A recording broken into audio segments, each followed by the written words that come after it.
Hello बच्चों, हमारा next topic है स्क्रीनिंग इफ़ेक्ट। स्क्रीनिंग इफ़ेक्ट पढ़ने से पहले हमें कुछ बातें पढ़नी पड़ेंगी कि इसमें पहला है कि what is force between nucleus और इलेक्ट्रॉन।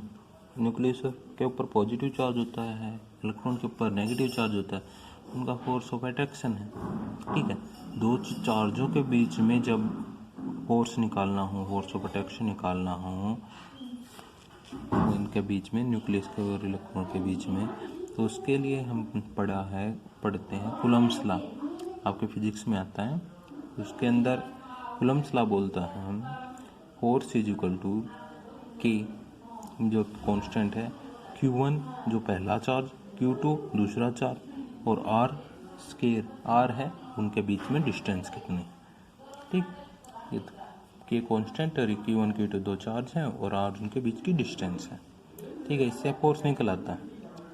लेकिन अब इसके अंदर न्यूक्लियस के अंदर देखते हैं, Q1 है वो है ZE,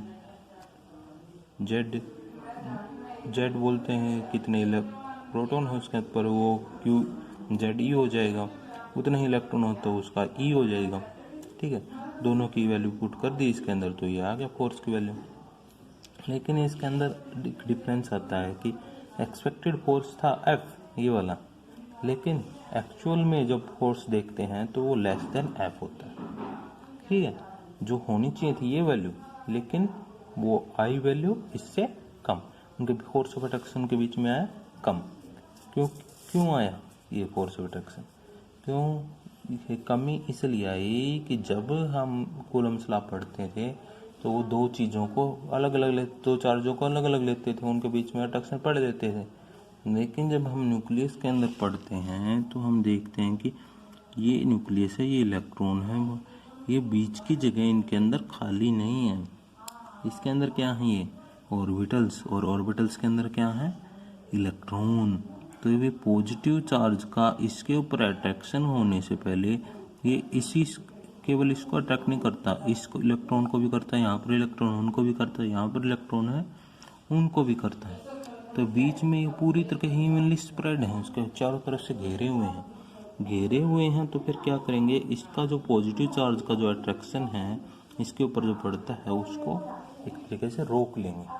ठीक है, तो इस तरीके रोक लेना इसको बोलते हैं स्क्रीन बना लेते हैं, इसको स्क्रीनिंग इफेक्ट बोलते हैं। ठीक है, because space between ZE and E is not empty, it have electron of different orbitals which form a type of screen between which decrease the force of attraction between them। ठीक है, ये क्या करता है, उसको कम कर देता है। तो एक्सपेक्टेड फोर्स था कि ZE बटे R स्केयर, लेकिन एक्चुअल होगा कि Z इफेक्टिव, जो उसके ऊपर असल में लगता है उस बीच का हटाने के बाद, स्क्रीनिंग इफेक्ट को घटाने के बाद, तो Z इफेक्टिव हो गया nuclear charge on electron, Z effective है उसकी वैल्यू है Z से कम। Z इफेक्टिव की वैल्यू है Z से कम, तो कम है, कितनी कम होगी, तो Z effective equal to Z minus sigma. एक कांस्टेंट ले लिया, सिग्मा क्या है यहाँ पर, स्क्रीनिंग इफेक्ट या कांस्टेंट। इसको घटाने के बाद में जो बचता है Z का, मतलब जो फोर्स ऑफ अट्रैक्शन है वो होगा Z इफेक्टिव। ठीक है, पता लग गया स्क्रीनिंग इफेक्ट क्या है। इस बात, इस सारा पढ़ने के बाद पता लग गया होगा Z इफेक्टिव क्या है और इसका Z इफेक्टिव क्या है, स्क्रीनिंग इफेक्ट क्या है, उसमें कैसे उसको रोकता है, ये आपको बातें उसमें पीछे डायग्राम और सारी समझ में आ गई होंगी। तो अब नेक्स्ट टॉपिक है इसके अंदर फैक्टर इफेक्टिंग Z इफेक्टिव। कौन कौन सी चीज़ें हैं वो Z इफेक्टिव को घटाती हैं या बढ़ाती हैं। ठीक है, तो पहला है greater the distance from the nucleus greater the screening. अब सीधी बात है, जितना दूर जाता जाएगा वो बाहर वाला इलेक्ट्रॉन, उतने ही ज़्यादा बीच में ऑर्बिटल होंगे, और जितने ज़्यादा बीच में ऑर्बिटल होंगे उतनी ही ज़्यादा स्क्रीन्स बनेंगी, और जितनी ज़्यादा स्क्रीन होंगी तो इफेक्टिव चार्ज को वो कम कर देंगे तो फिर Z इफेक्टिव की वैल्यू कम हो जाएगी। डिस्टेंस किससे पता लगती है हमें, वो पता लगती है n से, n की वैल्यू, n पीछे पड़ा है ना, प्रिंसिपल क्वांटम नंबर, वो जितनी ज़्यादा एन की वैल्यू होगी उतनी ही ज़्यादा इसकी वैल्यू घट जाएगी और स्क्रीनिंग बढ़ जाएगी। ठीक है, तो अब एक छोटा सा एग्जांपल देख लेते हैं, उसमें पता लग जाएगा। जेड इफेक्टिव है, उसकी एक 1s का, 2s का, 3p का, 4p का। तो इसके अंदर n की वैल्यू 1 है, इसके अंदर 2 है, तो फिर किसकी ज़्यादा होगी जेड इफेक्टिव की? इसकी ज़्यादा होगी। इसके अंदर 4p और 3p के अंदर 3p की ज़्यादा होगी, क्योंकि इसके n की वैल्यू कम है, तो ये न्यूक्लियस की ज़्यादा पास होगा, तो स्क्रीनिंग इफेक्ट कम हो जाएगा। फिर है diffuse orbital experience less Z effective, मतलब जितना ज़्यादा डिफ्यूज्ड होगा उतना ही जेड इफेक्टिव की वैल्यू उसके लिए कम हो जाएगी। तो सबसे कम डिफ्यूज ऑर्बिटल होता है S, उसके बाद P, उसके पास D और इसके बाद F। डिफ्यूजन से आप क्या समझते हो कि भाई डिफ्यूजन का मतलब होता है कि भाई इसके अंदर S के अंदर जैसे गोल है तो पूरा इवनली स्प्रेड है। ठीक है, पूरा इलेक्ट्रॉन का क्लाउड है वो इवनली स्प्रेड है, चारों तरफ गोले के अंदर है। पी के अंदर क्या है? ये इस तरह डंबल शेप में है, तो यहाँ पर जो इलेक्ट्रॉन हो वो ज़्यादा दूर है, तो उसके ऊपर इफेक्टिव न्यूक्लियर चार्ज कम होगा, और यहाँ पर जो इलेक्ट्रॉन है उसको वो नज़दीक है, तो फिर उसके ऊपर इफेक्टिव न्यूक्लियर चार्ज ज़्यादा होगा।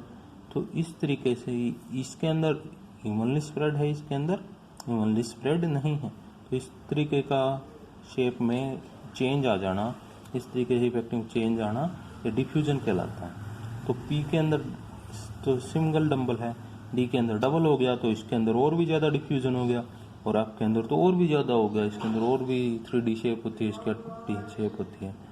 तो screening effective nuclear charge s का ज़्यादा होगा, यूनिफॉर्मली स्प्रेड है, same force in all side, more effective value Z effective value.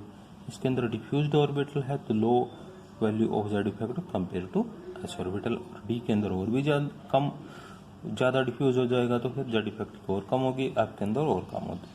ठीक है, एग्जाम्पल देख लेते हैं। इसके अंदर 4s है, 4p है, 4 की वैल्यू मतलब n की वैल्यू दोनों में बराबर है। अब हमें देखना है डिफ्यूजन किसके अंदर ज़्यादा, डिफ्यूजन S के अंदर ज़्यादा है, P के अंदर ज़्यादा है, तो जेड इफेक्टिव की वैल्यू P की कम हो जाएगी, S की ज़्यादा हो जाएगी। एक प्रॉब्लम देख लेते हैं, ऑर्डर में अरेंज करना है जेड इफेक्टिव को, दे रखे हैं 3p, 5d और 5s। एक बार इसको वीडियो को पॉज करके इसको करके देखो, दोनों पीछे वाले रूल पढ़ा दिए हैं, उसको एक बार ट्राई करो। ठीक है, कर लिया होगा आपने लगभग, नहीं फिर करा देता हूँ। इसके अंदर पहला हम देखते हैं सबसे ज़्यादा किसका होता है, 3p का, क्योंकि n की वैल्यू हम देखें कि इसके अंदर सबसे कम है 3p की, तो n की वैल्यू 3p की, तो पहले 3p लिख लिया एक बार। अब इंक्रीजिंग ऑर्डर में लिखना है, तो सब फिर इस तरफ देख लिखेंगे। अब 5d और 5s में से किसका ज़्यादा होगा इफेक्टिव न्यूक्लियर चार्ज? इसके अंदर ये ज़्यादा डिफ्यूज है, ये कम डिफ्यूज है, तो इसकी 5s और 5d, तो 5d में सबसे कम, फिर 5s में और 3p में। तो in increasing value of Z effective में लिखना था, तो पहले 5d फिर 5s और 3p। इस तरीके से सोल्व हो जाएगा। Thank you. अगले टॉपिक कल करेंगे।